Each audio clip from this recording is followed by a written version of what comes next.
En 2010, on était à 1059 milliards en termes de recettes globales mobilisées par la Direction générale des impôts. En 2022, nous estimons les recettes à fin 2022, puisque l'année n'est pas encore bouclée, à fin 2022, notre administration va se situer à 2656 milliards.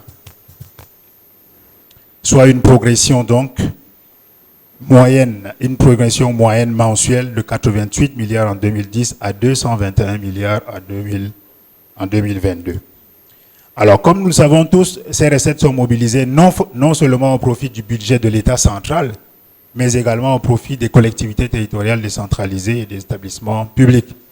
Nous sommes en contexte de décentralisation et nous verrons tout à l'heure que la Direction générale des impôts mobilise beaucoup de ressources au profit de ces collectivités. Déjà pour l'État central, 992 milliards. Nous sommes passés de 992 milliards en 2010 à 2384 milliards en 2022, soit une progression de plus de 140% en valeur relative.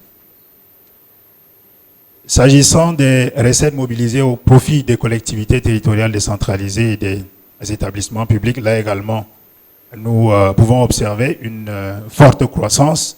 En 2010, on était à 67 milliards de recettes mobilisées, de recettes affectées à ces entités décentralisées. En 2022, nous allons nous situer à la fin de cette année à 272 milliards de recettes mensuellement transférées aux collectivités territoriales décentralisées et établissements publics.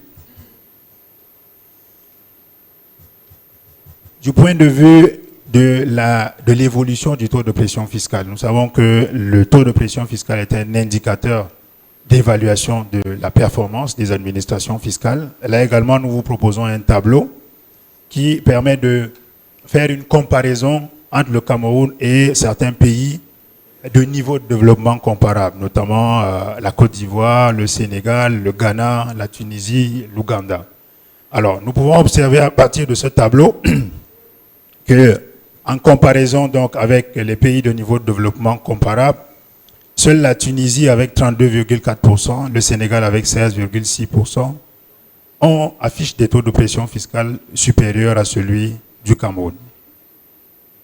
Et sur la période 2010-2019, sur les 10 derniers exercices, nous notons une forte progression de ce taux de pression fiscale de 2%. On est passé de 12,1 à 14,2%. L'un des taux d'évolution, l'un des taux de progression les plus importants comparés à ces pays de niveau de développement comparable. Nous verrons que seul l'Ouganda, avec 3,9%, le Ghana avec 2,7% et la Tunisie font mieux que le Cameroun.